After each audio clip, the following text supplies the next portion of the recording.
today interviewing Teni, the entertainer, for Kalakutah and Uyoloconnects. Thank you so much for allowing us to do this interview tonight. Thank you. Thank you for having me.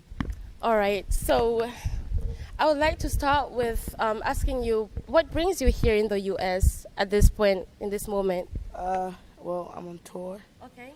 and I lived here, went to school here, Okay. so it's a privilege to be, back in America, touring, doing different cities, and having people sing back my songs at me. I'm just grateful to God. Really, it's an honor to have you here tonight. When I first heard about you, me in particular, it was back in 2017 when Fargen was coming out, and I know, God knows that day I was like, oh my God, this is it. I was like, I don't even know who she is, but this is it. I don't want to hear anything else. Like, that's it. And then 2 months later, you literally blew up.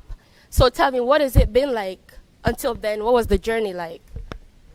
I was just going to school, chasing a dream, trying to just prove to the world that you can be what you want to be, and without any rules. It's just how you feel and what you want to be, not what they want you to be. So I was just working hard, going to school, and just believing that it happened. So I'm grateful still. So I have a question for Teni though.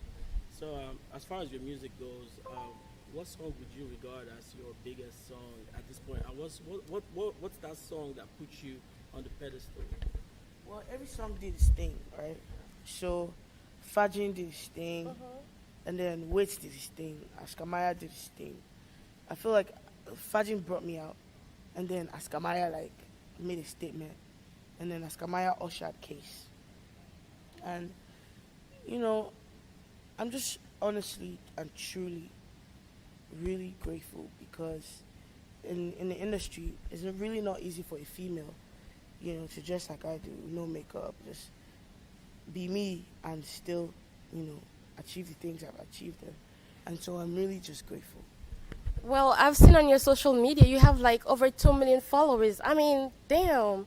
Congratulations on that. And how are you able to cope with like the comments and all of that? Really?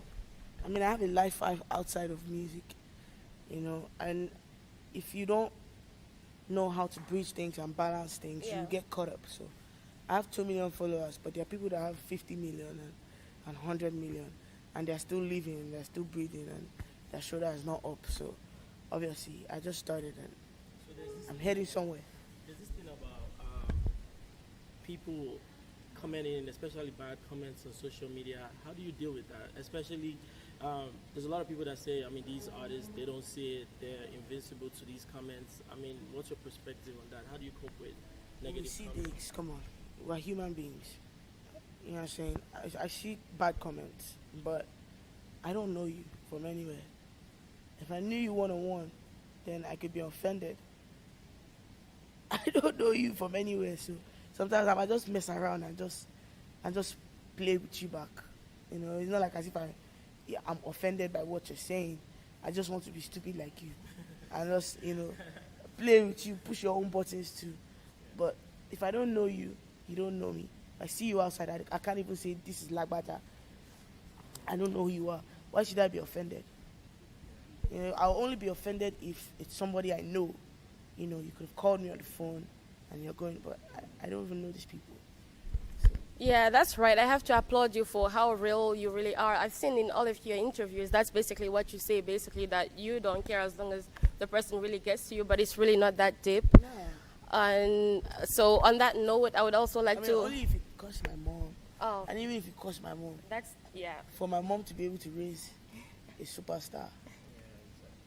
That means there's something that she has done right that your own mom has not done right. So I don't try to see things too deep. Yeah. When things happen, hey, it's the living they talk about, right? If I were there, they'll be writing RIP. So I'm happy that I'm even alive that they can talk about me. So congrats on your BET nomination. Thank you. I mean, so are you optimistic? Do you think you're going to win that category? The BET already happened. Oh, it did? Yeah. Really? Oh. Well, are you talking about Headies? Oh, Headies, yeah. that it's coming. I mean, Headies has always been something that back at 2008 when the band won, when all these people used to win, I used to sit down and like, one day I'll be there, and I'm just really. So, is there anybody that you would really like to collab with in the future, or anybody that you like, who's inspired you thus far in the industry? Really, Everyone. Everyone? Not everyone, but King Sonny Ade. Kwam One was definitely. Wiz. Yeah. Alright, so what's your impression about Indianapolis? Now that you're in Indy, I mean, I know you've been to different states, you've been to different countries. One thing I know for sure is Indianapolis has good Nigerian food. From Kalakutah. From Kalakutah, obviously, it's the I ate some best. good Yeah. food. Seattle, these other states don't have. They try, but Oh it's Lord, not Seattle there. was terrible. But yeah, I've eaten good food today, so I'll say Shout that. out now. to Kalakutah. It's a big shout out to Kalakutah. So what do we expect tonight? Are you shutting it down for us today? Tonight, I just want to have fun with my real fans. You know, sing, let them sing back, enjoy. And It's gonna be amazing. We're gonna see you over there, and hopefully, it's gonna be crazy. It will be crazy. Alright. All right, thank you so much for having us. thank you for having us.